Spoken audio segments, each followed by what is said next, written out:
నాకు తెలిసి 2 రకాల వ్యక్తులు ఉంటారు. టైప్ నెంబర్ 1, మనం కుర్చీ ఎక్కి కూర్చుంటే ఆ కుర్చీకి ఉండే పవర్ మనకు అంటుకుంటది. ఇకపోతే టైప్ నెంబర్ 2, మనం కుర్చీ ఎక్కి కూర్చుంటే మనకుండే పవర్ ఆ కుర్చీకి అంటిస్తాం. ఇది ఎన్నో సంవత్సరాల క్రితం బాలాసాహెబ్ ఠాకరే గారు అన్నమాట. ఇవాళ మహారాష్ట్ర ఎలక్షన్ రిజల్ట్స్ చూస్తున్నా, మహాయుతి ల్యాండ్ స్లైడ్ విక్టరీ చూస్తున్నా, ఈ మాటలు ఒకసారి గుర్తు చేద్దాం అనిపించింది. ఎందుకంటే డెగ్లూర్ కాన్స్టిట్యుయెన్సీ అని మహారాష్ట్రలో ఉంది. అక్కడ ఉండే ఎమ్మెల్యే సీట్ పడిదాకా బీజేపీ గెలిచినట్టు చరిత్రలో లేదు. కళ్యాణ్ గారు వెళ్ళి మొన్న క్యాంపెయినింగ్ చేశారు.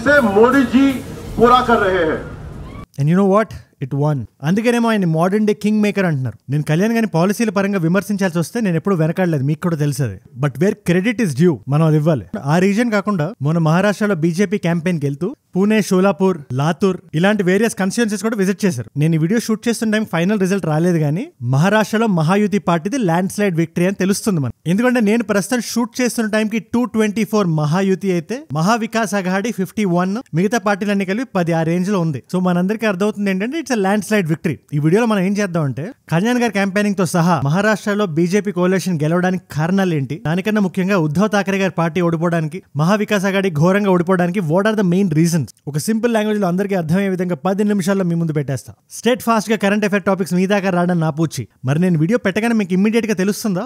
దాన్ని ఖచ్చితంగా కొత్త వాళ్ళు ఎవరు వచ్చినా కింద సబ్స్క్రైబ్ బటన్ నొక్కండి. మన వీడియో రోజుకి ఒకటి వస్తుంది ఇలాంటి ఇంపార్టెంట్ టాపిక్స్ మీద. చేశారుగా, వీడియోలోకి వెళ్ళిపోదామా? మహారాష్ట్ర ఎలక్షన్స్ గురించి మాట్లాడదామా? Let's go. ముందు మీకు చిన్న కాంటెక్స్ట్ ఇస్తా మహారాష్ట్ర పొలిటికల్ సిచ్యువేషన్ గురించి. మహారాష్ట్రలో లాస్ట్ ఎలక్షన్ జరిగింది 2019 లో. ఆ టైంలో అప్పటి Shiv Sena led by Uddhav Thackeray and BJP కలిసి పోటీ చేశారు. ఈ కూటమి గెలిచింది కూడా. కాకపోతే గెలిచిన తర్వాత ఎమ్మెల్యేస్ లెక్క ప్రకారం బీజేపీకి ఎక్కువ మంది ఎమ్మెల్యేలు వచ్చారు. అరౌండ్ 105+ ఉన్నారు. శివసేనకి అరౌండ్ 50 మెంబర్స్ ఎంతో వచ్చారు. 56 అనుకుంటా. సబ్జెక్ట్ టు కరెక్షన్ ఇది. కాకపోతే ఈ ఉద్ధవ్ ఠాకరే గారు సీఎం అవ్వాలి అని ఒక థాట్ ప్రాసెస్ లో ఉన్నారు. దీనికి వీళ్ళు ఎవరు ఒప్పుకోలేదు. ఎందుకంటే క్యాంపెయినింగ్ జరిగినప్పుడు బీజేపీ పేరు చెప్పే నడిచింది. So then what happened, this person Uddhav Thackeray వాళ్ళ నాన్నగారు ఐడియాలజీ మొత్తాన్ని పక్కన పెట్టి రాజకీయ లబ్ధి కోసం పార్టీ మారి కాంగ్రెస్ తో కలిసి his father staunch enemy Congress Maha Vikas Aghadi అని పెట్టారు. దాంట్లోని ఎన్సీపీ కూడా వచ్చి చేరింది శరద్ పవార్ గారు. సో వీళ్ళు ముగ్గురు కూటమయ్యారు. ఇది నచ్చని కొన్ని రెబెల్ ఎమ్మెల్యేస్ ఈ ఉద్ధవ్ ఠాకరే గారి పార్టీ నుంచి బయటకు వచ్చేసి ఏక్నాథ్ షిండే గారు లీడ్ చేశారు దాన్ని. అలాగే అప్పటి ఎన్సీపీ నుంచి కూడా అజిత్ పవార్ గారు బయటకు వచ్చేసి శరద్ పవార్ గారు రిలేటివ్ అయిన వీళ్ళందరూ బీజేపీ మహాయుతిలో కలిశారు. సో శివసేన బీజేపీ సైడ్ వచ్చేసింది. సో బీజేపీ సైడ్ వీళ్ళుంటే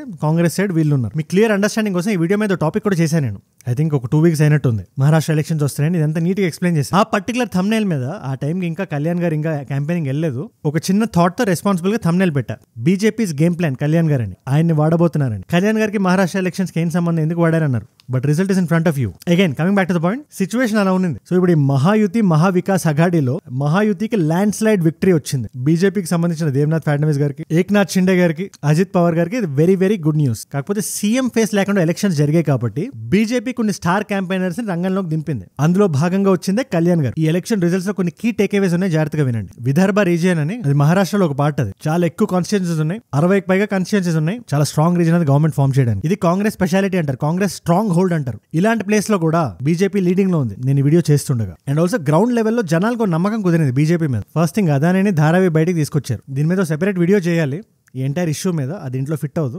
సో అది అక్కడ లోకల్స్ కి చాలా బాగా నచ్చింది. ఈ కోalition మొత్తంలో బీజేపీ ఎక్స్ట్రీమ్లీ అవుట్ పర్ఫార్మ్ చేసింది. ఇన్ఫాక్ట్ 2019 కన్నా బెటర్ గా పర్ఫార్మ్ చేసింది. ఎందుకంటే 2019 లో 105 సీట్స్ వస్తాయి బీజేపీకి, 2024 లో 130 seats, which is extraordinary. But ఇదే టైంలో ఎలక్షన్ జార్ఖండ్ లో కూడా జరిగింది. రిజల్ట్స్ కూడా బయటకు వచ్చాయి. జార్ఖండ్ లో ఐఎన్డిఐఏ కోalition ఏదైతే ఉందో అది హెడ్ ఉంది. రాహుల్ గాంధీ గారు జార్ఖండ్ లో ఎక్కువ పర్యటనలు చేయలేదు. అది కూడా ఒక కారణం అవ్వచ్చు ఐఎన్డిఐఏ అక్కడ గెలవడానికి. బీజేపీ ఒక్కటే అవుట్ పర్ఫార్మ్ చేసిందా, ఏక్నాథ్ షిండే గారు శివసేన పెద్దగా ఏం పర్ఫార్మ్ చేయలేదా అంటే అది కూడా చాలా పెద్ద తప్పు. షిండే గారు కూడా 70% స్ట్రైక్ రేట్ కొట్టారు. అన్ని సీట్లలో పోటీ చేసి అంత స్ట్రైక్ రేట్ కొట్టడం అంటే అది మామూలు విషయం కాదు. దో అజిత్ పవార్ ఏం అంత ఇంట్రెస్టింగ్ ఫిగర్స్ ఏం తీసుకురాలేదు. ఆయన కూర్చొని చూసుకోవాలి ఈ ఎలక్షన్ తర్వాత ఆయన పొజిషన్ ఎలా ఉంటుంది ఈ పర్టికులర్ కోalition లో. మొన్న హర్యానా రిజల్ట్స్ చూసినా, ఇవాళ మహారాష్ట్ర రిజల్ట్స్ చూసినా ఒక విషయం చాలా క్లియర్ గా ఉంది. ఫ్యామిలీ పాలిటిక్స్ కి అగైన్స్ట్ గా ఉంది. అదే ఈ డైనాసిటీ పాలిటిక్స్ అంటారు. అంటే తండ్రి తర్వాత కొడుకు తర్వాత మనవడు అలా వస్తుంటది కదా. అది అటు రాహుల్ గాంధీ గారిని చూసినా, ఇటు ఉద్ధవ్ ఠాకరే గారిని చూసినా అది మనకు చాలా క్లియర్ గా అర్థమవుతుంది. ఉద్ధవ్ ఠాకరే గారి గురించి సెపరేట్ గా మాట్లాడాలి, ఈ వీడియోలో మాట్లాడతాం. అండ్ ఇదే పాలిటిక్స్ పంజాబ్ లో కూడా వర్కౌట్ లా. శిరోమణి అకాలీదళ్ పార్టీ చూడండి మీరు, బాదల్స్ కూడా. బట్ శరద్ పవార్ గారు ఎవరైతే ఉన్నారో ఆయన కూతురు కోసమైనా వెనక్కి వెళ్ళి మళ్ళీ కాంగ్రెస్ లో జాయిన్ అయితే అది ఆయనకి చాలా మంచిది. ఎందుకంటే రాహుల్ గాంధీ గారి ఎక్స్ట్రీమ్ లెఫ్ట్ ఐడియాలజీ ఏదైతే ఉందో, staunch anti capitalism, anti corporate policies ఏవైతే ఉన్నాయో అవి జనాలతో రిజనేట్ అవ్వట్లేదు. ఇవాళ ఒక మధ్యతరగతి వ్యక్తి ఒక అంబానీని గానీ, అదానీని గానీ, టాటా గారిని గానీ చూసి భారతదేశం లాంటి భూమి మీద పుట్టి నేను కష్టపడి డబ్బులు సంపాదించాలని అనుకుంటాడు తప్పితే వాళ్ళందరినీ జైల్లో పాడేయాలి అనుకోడు. అగైన్ ఎవరైనా ఏదైనా ఫ్రాడ్స్ చేస్తే లా should take its course. But public గా ప్రెస్ మీట్లు పెట్టి అటాక్ చేయడం అనేది జనాలు కూడా గమనిస్తున్నారు. Mister Adani has broken both American law and Indian law. He's been indicted in the United States, and I'm wondering why Mr. Adani is still running around a free man in this country.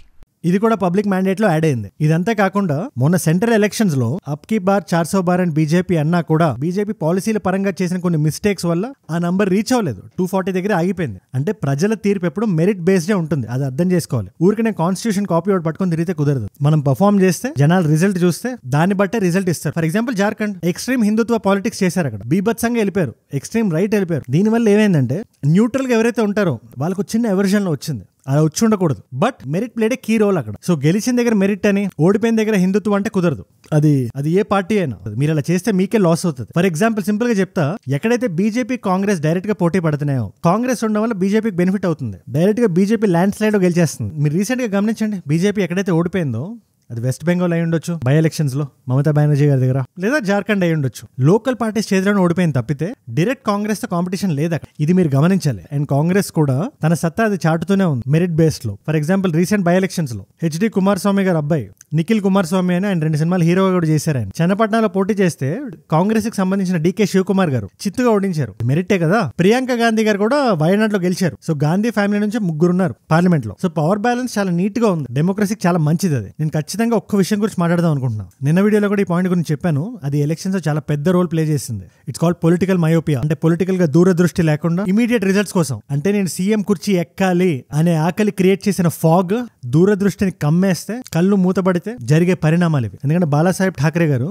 ఆయన మాట్లాడిన అన్ని విషయాలతో నేను ఏకీభవించకపోవచ్చు, but ఆయన చాలా strong గా నిలబడిన వ్యక్తి, ఆయన చాలా స్ట్రాంగ్ లీడర్. ఆయన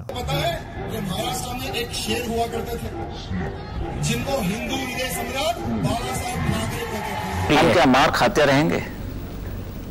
बम फटने के बाद हम क्या हाथ जोड़ेंगे? भैया क्या आवाज था.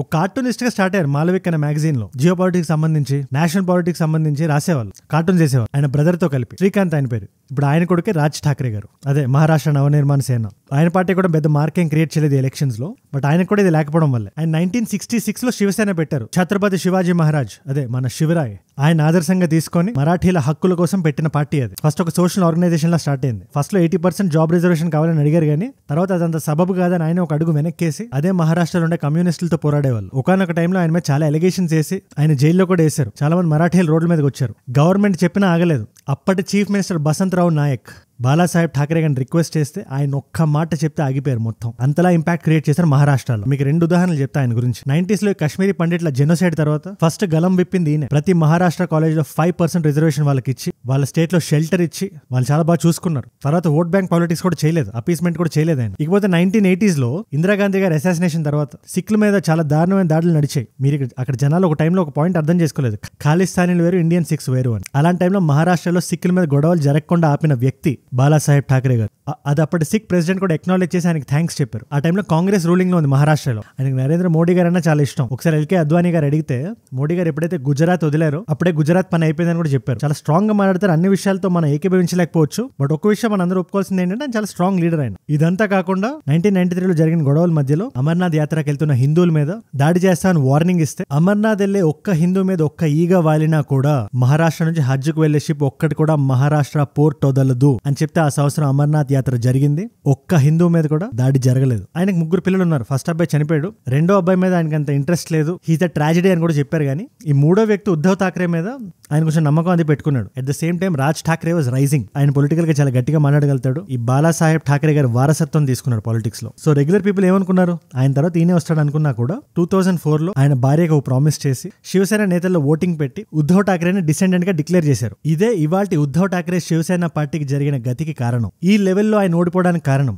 ఆయన ఎప్పుడైతే కాంగ్రెస్కి వెళ్లారో అప్పుడే ఆయన ఫ్యామిలీ లీనియేజ్ డై అయిపోయింది. ఇది ఒక చిన్న స్టోరీలో మీకు చెప్దాం అనుకుంటున్నా. పొలిటికల్ మయోపియా ఉండకూడదు, పాలిటిక్స్ లో దూరదృష్టి ఉండాలి, ఒక బలమైన సిద్ధాంతానికి నిలబడి దానికి కట్టుబడి ఉండాలి అని కళ్యాణ్ గారు ఇప్పుడిప్పుడే స్టార్ట్ అవుతున్నారు. ఆయన ఎలక్టోరల్ జర్నీ చాలా ఉంది, ఆయన చేతిలో చాలా పవర్ ఉంది. ఆయనకు అర్థం కావట్లేదు కానీ ఒక విన్నింగ్ స్ట్రీక్ కంటిన్యూ అవుతుంది. సో ఆయనకి ఇలాంటి పొలిటికల్ మయోపియా ఉండకూడదు, పవర్ హంగర్ ఉండకూడదు అని కోరుకుంటూ ఈ వీడియోని ఎండ్ చేస్తాను. I hope you like today's video. ఒక కొత్త వాల్యూని పొందానని ఫీల్ అవుతున్నాను. అండ్ మీరు నా వీడియోలో ఇక్కడ వరకు వచ్చారంటే నా వీడియోస్ మిమ్మల్ని ఆకట్టుకుంటున్నాయి. Thank you so much for that. మీరు ఇస్తున్న రిటర్న్ కేటాయించిన ఈ వాచ్ టైం ఏదైతే ఉందో అది నాకు కొండంత అండని, బలాన్ని, ధైర్యాన్ని ఇస్తుంది. రోజు మీ ముందు వీడియో పెట్టడానికి. నేను పెట్టగానే మీ దగ్గర రావాలి కదా, సో కింద కనబడే సబ్స్క్రైబ్ బటన్ నొక్కి పెట్టుకోండి చాలు. నొక్కేసారుగా, పర్ఫెక్ట్. అండ్ నాకు ఏదైనా చెప్దాం అనుకున్న, వీడియో ఐడియా ఇద్దాం అనుకున్నా, Instagram is the way to go. Ajay from ఏజుడ్ అనుకోండి, you should be able to find me. Ajay from ఏజుడ్ 1+ మిలియన్ ఫాలోవర్స్ ఉంటారు. అండ్ మీకు 2 కాంప్లిమెంటరీ వీడియోస్ కూడా పెడుతున్నా. రీసెంట్ గా విజయ్ గారి టీవీకే పార్టీ మీద ఒక చిన్న అప్డేట్ వచ్చింది. ఆ పర్టికులర్ వీడియో ఇక్కడ ఉంటే, అండ్ అదో వీడియో నా గురించి ఏమైనా తెలుసుకుందాం అనుకున్నా, అదానికి వచ్చిన అరెస్ట్ వారెంట్ మీద ఒక వీడియో చేసి, ఆ పర్టికులర్ వీడియో ఇక్కడ ఉంది. మీకు ఏ వీడియో ఇంట్రెస్ట్ ఉంటే ఆ వీడియో చూడండి. అండ్ నేను మిమ్మల్ని మళ్ళీ రేపు చూస్తాం. మనందరం కలిసి ఎదగాలి, కలిసి పెరగాలి. Let us all rise together. Rise above political mockery. Rise above political myopia. Rise above hate. ఏజుడ్ అంటే మనం. జై హింద్, జై భారత్, జై ఆంజనేయ.